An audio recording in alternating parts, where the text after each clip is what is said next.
جس نے اس کائنات کی تخلیق کا جب ارادہ کیا، جبکہ وہ کن فیکون کا مالک تھا، لیکن جب کائنات کی تخلیق کا ارادہ کرتا ہے تو اللہ کل شیء قدیر ایک وسیلہ تلاش کرتا ہے، اور اللہ نے وسیلہ تلاش کر کے یہ ساری دنیا کو پیغام دیا ہے کہ دیکھیے، جب میں کن فیکون کا مالک ہوتے ہوئے بغیر وسیلے کے کوئی کام نہیں کرتا، تو تم بھی جب مجھ تک آنا تو کسی وسیلے کے ذریعے آنا، اور وہ وسیلہ ہے پنجتن پاک چہاردہ معصومین، اور ہم خوش نصیب ہیں کہ ان کے ذکر کو کرنے کے لیے، ان کے ذکر کو قائم و دائم رکھنے کے لیے اللہ نے ہمارا وسیلہ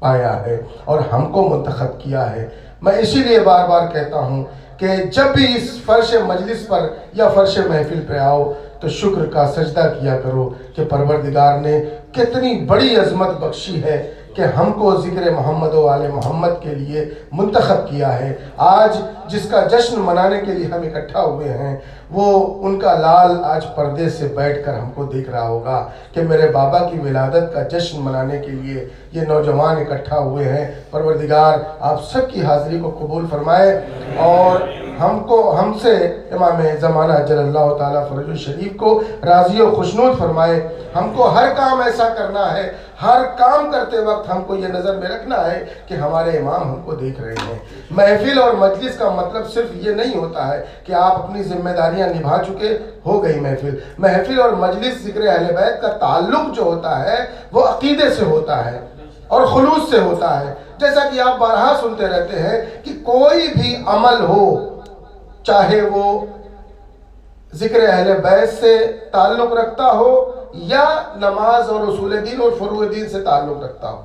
اگر آپ کے اندر خلوص نہیں ہے تو سب آپ کے منہ پہ مار دیا جائے گا۔ خود مولا حسین نے یہ بات کہی ہے کہ اگر میرے مقصد کو سمجھے بغیر تم عزاداری کرو گے، قما زنجیر لگاؤ گے، نوحہ پڑھو گے، محفل پڑھو گے، شاعری کرو گے، ذاکری کرو گے، میرے مقصد کو پیش نظر نہیں رکھو گے تو میں یہ سب تمہارے منہ پہ مار دوں گا۔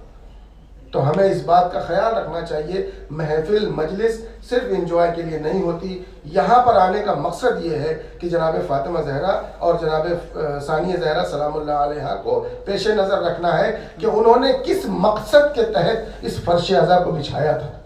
قاتل کے گھر میں اس فرش عزا کو کیوں بچھایا تھا۔ اس کو ہمیں ہمیشہ پیش نظر رکھنا ہے، اور بہت ہی اچھا آپ حضرات سنتے بھی ہیں، اور کچھ کہنے کی ضرورت نہیں ہے۔ بس ایک اپنے چھوٹے بھائیوں کو، اپنے دوستوں کو ایک پیغام دینا چاہ رہا تھا میں، کیونکہ ہر مجلس میں اس بات کو، ہر محفل میں اس بات کو مد نظر رکھنا چاہیے کہ اگر خلوص نہیں ہے تو کوئی عمل کارگر نہیں ہے۔ لاکھوں روپے آپ خرچ کر دیجئے، کوئی فائدہ نہیں ہے۔ ایک نعرہ صلوات پڑھیں آپ حضرات۔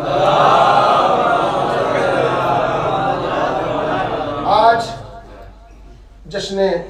امام حسن عسکری علیہ السلام کی مبارکباد میں آپ سبھی حضرات کی خدمت میں پیش کرتا ہوں، اور آئیے ہم سب مل کر اپنے آخری امام کی خدمت میں ایک نعرہ صلوات کے ذریعے مبارکباد پیش کریں۔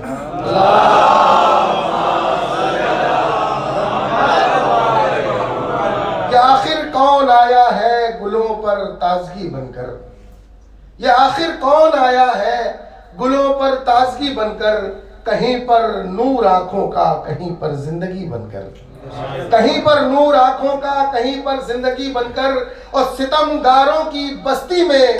اداسی ہنس کے کہتی ہے علی کے گھر حسن پھر آئے لیکن عسکری بن کر، علی کے گھر حسن پھر آئے لیکن عسکری بن کر۔ اور یہ شعر بطور خاص کہ خدا جس کی حفاظت خود کرے گا رکھ کے پردے میں، خدا جس کی حفاظت خود کرے گا رکھ کے پردے میں، وہ چمکا ہے جبین عسکری پر روشنی بن کر، وہ چمکا ہے جبین عسکری پر روشنی بن کر۔ آپ کی سماعتیں بالکل بیدار ہیں، اور اس حسینیہ میں، اس دیوانیہ میں تو کچھ کہنے کی ضرورت ہی نہیں ہے۔ آپ حضرات بڑی ذمہ داری سے